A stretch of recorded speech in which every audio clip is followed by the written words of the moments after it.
Привет! В прошлый раз мы говорили о том, как спрягать глаголы в русском языке. I'll be speaking English in this video, but first I want to show you something. In this Russian phrase, I've used several words that I already taught you before. So try to hear and recognize them in this phrase as I say it slower. Привет! В прошлый раз мы говорили о том, как спрягать глаголы в русском языке. Do you recognize these words? Привет. Мы. The verb говорить. The phrase русский язык. By the way, you are supposed to read it as язык and not as язык, because ya is not stressed here. For more details on that, you can check out this video. In Russian, verbs, nouns, adjectives, pronouns change their endings, or in some rare cases, even the whole look. For instance, in the previous video, I was talking about verbs changing their endings in the present tense depending on a persona. In this sentence, I used the verb говорить in the past tense. Nouns and adjectives also change their endings in Russian, depending on a verb or preposition before them. That's why the phrase русский язык sounds slightly different in my sentence. В русском языке, in the Russian language. If you hope to just open some chart and memorize all the variety of endings for every word in Russian, you will feel overwhelmed at best. At worst, you'll just lose motivation to learn Russian. So I wouldn't advise you to do that. What I would recommend to you at this point is, when you hear Russian speech, just learn to recognize the words that might sound familiar to you. That's it. Just try to hear them in a sentence and understand what they mean. For example, in this sentence, these words should sound familiar to you. Hello, we, talk, something about the Russian language, right?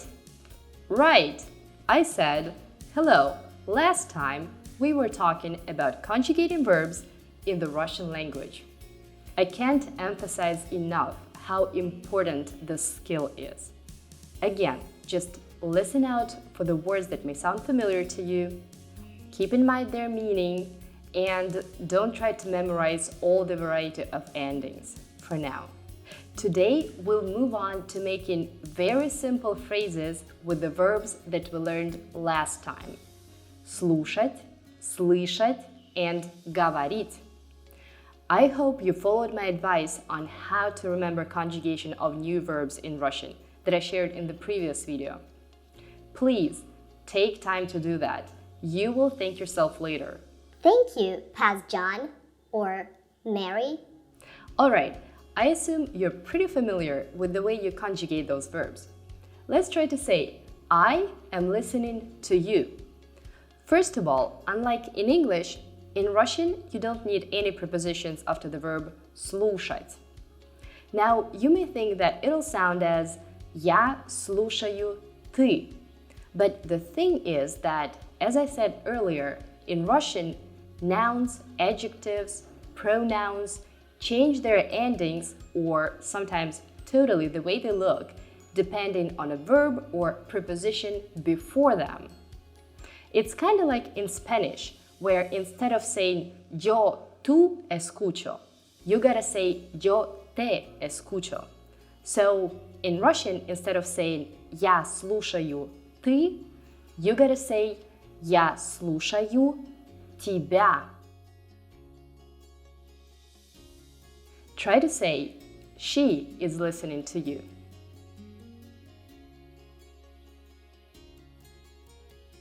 Она слушает тебя. They are not listening to you. Они не слушают тебя. Great. Now let's use the same idea to say you are listening to me. Ты слушаешь меня. What is меня? What pronoun is it in Russian? I'm pretty sure you've guessed. It's one of the forms of the pronoun я. Sounds a little different, right? Ты слушаешь меня. How would you say they are listening to me? Они слушают меня. He is not listening to me. Он не слушает меня. Perfect. Now let's say I am listening to music. In Russian, music is музыка. And this noun will change its ending too. You'll say я слушаю музыку. Again, at this point, you don't need to know the rule for that. Just observe and try to remember these three phrases. Я слушаю тебя. Ты слушаешь меня. Я слушаю музыку. How would you say we are listening to music? Мы слушаем музыку. We are not listening to music. Мы не слушаем музыку. We are listening to you. Мы слушаем тебя. Awesome. Now let's replace the verb слушать with the verb слышать. They sound very alike, so make sure to spend some time to learn the way both of them are conjugated. The rest of each phrase will sound just the same. Я слышу тебя. Ты слышишь меня. Я слышу музыку. How would you translate these phrases? I'll leave them in the description too. How do you feel so far? You must be proud of yourself as you can say so many things in Russian already. Let's go on and make some simple phrases with the verb говорить, which means to talk, speak, to tell, say. You already know how to say I speak English, Russian, and some other languages. Now let's try to say I am talking to you and you are talking to me. In Russian, for that, you will need the preposition с, which basically means with. So in Russian, you're kind of saying I am talking with you. Я говорю с тобой.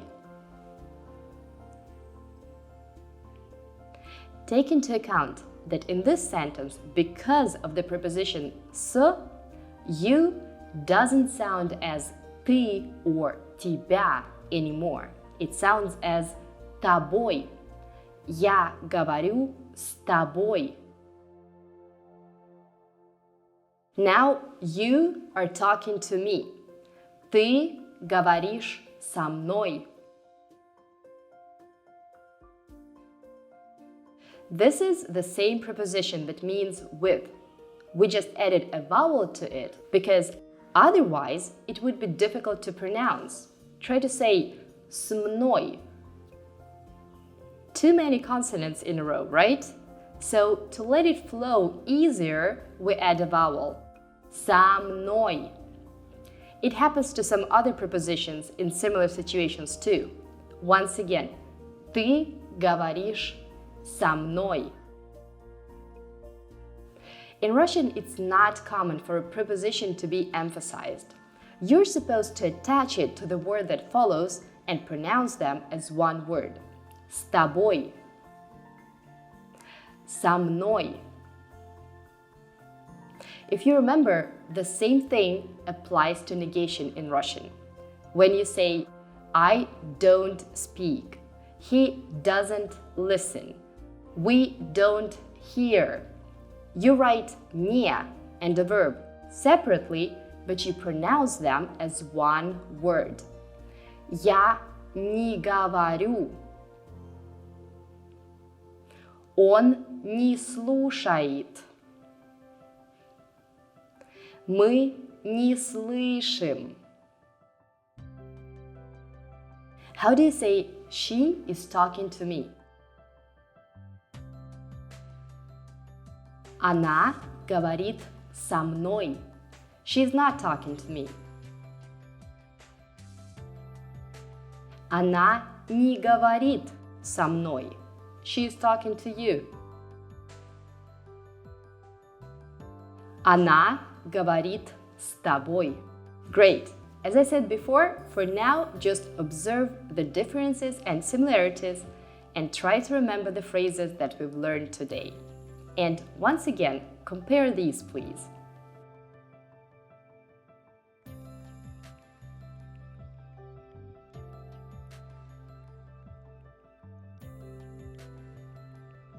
Make some more phrases on your own, as many as you can. And when you're done, try to conjugate these phrases by memory. For example, to listen to music. Слушать музыку. Я слушаю музыку. Ты слушаешь музыку. Он слушает музыку. And so on. Пока-пока! Скоро увидимся!